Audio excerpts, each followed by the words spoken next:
안녕하세요. 이현우의 MLBTV 이현우입니다. 지난 시간에는 류현진 선수의 체인지업과 커터에 대해서 살펴봤었는데요. 해당 영상에서 저는 류현진 선수의 체인지업이 위력적인 이유와 커터의 장착이 류현진 선수를 어떻게 바꿔놨는지에 대해서 얘기를 했었죠. 그런데 그거 아시나요? 스탯캐스트 자료를 통해 구종의 위력을 평가하는 미국의 유명 야구 분석 기관에 따르면요. 류현진 선수의 5가지 구종 가운데 가장 위력적인 구종은 커브입니다. 미국 퀄리티 오브 피치는 류현진 선수의 커브를 6점 만점에 5점을 주면서 메이저리그 전체 9위로 선정을 했었는데요. 이는 심지어 클레이튼 커쇼보다 높은 수치입니다. 그래서 이번 시간에는요, 류현진 선수의 구종 가운데 과소평가받는 구종인 커브에 대해서 다뤄보도록 하겠습니다.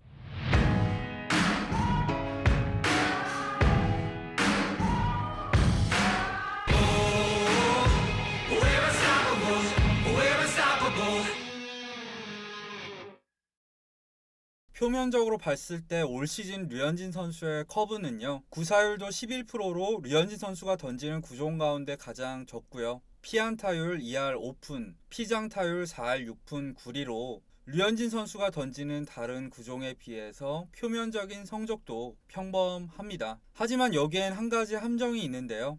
피안타율과 피장타율이 높은 이유가 4월 성적 때문이라는 겁니다. 류현진 선수가 이달의 선수를 받는 등 본격적으로 호투를 펼치기 시작한 5월부터 계산하면요, 류현진 선수가 던지는 커브의 피안타율은 1할 5푼 4리, 피장타율은 1할 9푼 1리로 모든 구종을 통틀어 가장 낮습니다. 그러니까 체인지업이나 커터처럼 자주 던지진 않지만 올 시즌 류현진 선수의 구종 가운데 가장 위력적인 구종은 커브가 될 수도 있다는 얘기인데요. 실제로 헛스윙 비율이나 삼진 비율을 봐도요, 커브는 헛스윙 비율 37.7%, 삼진 비율 37.5%로 류현진 선수가 던지는 5구종 가운데 가장 높습니다. 그리고 이 수치는 메이저리그 전체로 봤을 때도 손에 꼽히는 성적이기도 합니다. 그럼 이제 어떻게 류현진 선수의 커브가 이렇게 위력적인지를 한번 살펴봐야겠죠? 그 전에 커브란 구종이 어떤 구종인지에 대해서 먼저 간단하게 살펴보도록 하겠습니다. 커브는 메이저리그에서 가장 오래된 변화구죠. 보통 캔디 커밍스라는 투수가 1860년대에서 70년대 경에 개발을 했다고 알려져 있는데요. 바닷가에서 조개 껍질을 가지고 놀다가 개발한 구종이라고 하죠. 잘 알려져 있듯이 공에 탑스핀, 앞으로 굴러가는 스핀을 먹여서 밑쪽으로 떨어뜨리는 구종이고요. 그런데 투수들이 완벽하게 오버핸드로 던지진 않으니까 던지는 팔에 따라서 바깥쪽으로 한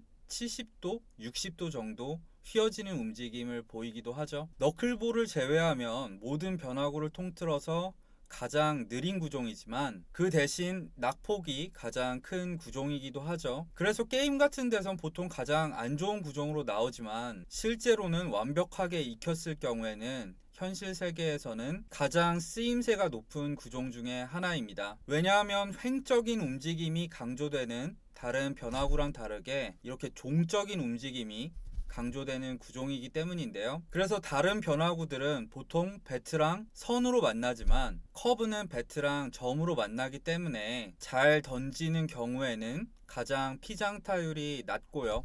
반대로 헛스윙 비율은 가장 높은 구종이 되겠죠. 문제는 모든 구종을 통틀어서 가장 강하게 톱스핀을 거는 구종이기 때문에 던지는 폼이 다른 변화구와 다를 수밖에 없겠죠. 그래서 타자한테 읽히는 경우가 많고요. 익숙해지지 않으면 제구를 하기도 어려운 구종이기도 합니다. 그래서 사실 2000년 이후 제대로 된 전통 커브를 주무기로 삼는 에이스 투수는 흔치 않았었죠. 제 기억에 그나마 꼽자면은 조시 베켓, 클레이튼 커쇼, 베리 지토, 캐리 우드 이 정도가 아닐까 싶은데요. 하지만 2015년 경부터 커브볼은 다시 한번 주목받기 시작했습니다. 이건 앞서 말한 대로 커브볼이 모든 구종을 통틀어 피장타율이 가장 낮은 구종이기 때문에 최근 몇 년간 홈런이 많이 나오면서 다시 인기를 얻을 수 있었던 거기도 하지만요. 가장 중요한 이유는 따로 있죠. 바로 너클 커브 또는 스파이크 커브라고 불리는 변종 커브가 등장했기 때문입니다. 그리고 이 너클 커브의 등장은 류현진 선수의 커브가 진화하는 과정이랑 굉장히 밀접한 상관이 있죠. 너클 커브는 이 검지 관절을 구부려서 공을 찍어 누르듯이 던지는 커브를 말하는데요. 다른 말로는 스파이크 커브라고도 합니다. 이렇게 검지로 찍어 누른 채 던지면 커브가 어떻게 바뀌게 될까요? 전통적인 커브의 단점이었던 공을 던지는 순간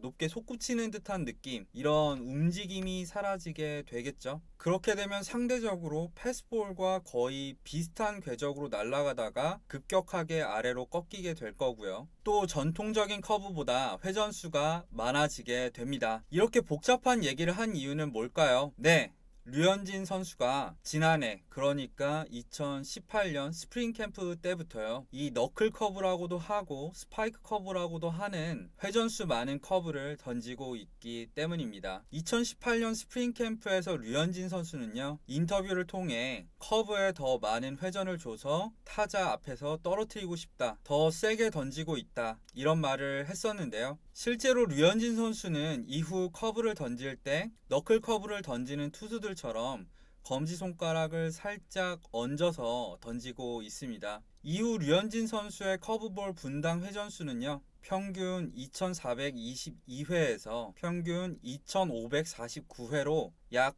130회가량 늘어났습니다. 분당 약 2500회가 평균이거든요. 그러니까 평균보다 약간 적은 회전수에서 약간 많은 회전수로 바뀌었다고 보면 되겠죠. 그런데 여기에도 한 가지 함정이 있는데요. 류현진은 새로 익힌 회전수 많은 커브볼과 기존의 느리고 회전수 적은 커브를 섞어서 던지고 있다는 겁니다. 그러니까 평균값 변화는 적을 수밖에 없는 거죠. 하지만 실제로 지난해부터 류현진 선수의 커브볼 평균 회전수를 공 단위로 보면요, 평균 2600회에서 2850회 사이에서 형성되는 새로운 스파이크 커브와 평균 2400회에서 2500회 사이에서 형성되는 기존의 슬로우 커브로 나뉘는 것을 발견할 수 있습니다. 그리고 류현진 선수의 경기를 보다 보면 이 두 가지 커브의 활용법이나 움직임이 다르다는 것을 발견할 수 있는데요. 류현진 선수는 초구나 또 이른 카운트일 때 스트라이크를 잡는 용도로 기존의 슬로우 커브를 던지고 있고요. 낙차가 좀 더 커 보이는 대신에 더 느리고 스트라이크 존을 통과하는 공이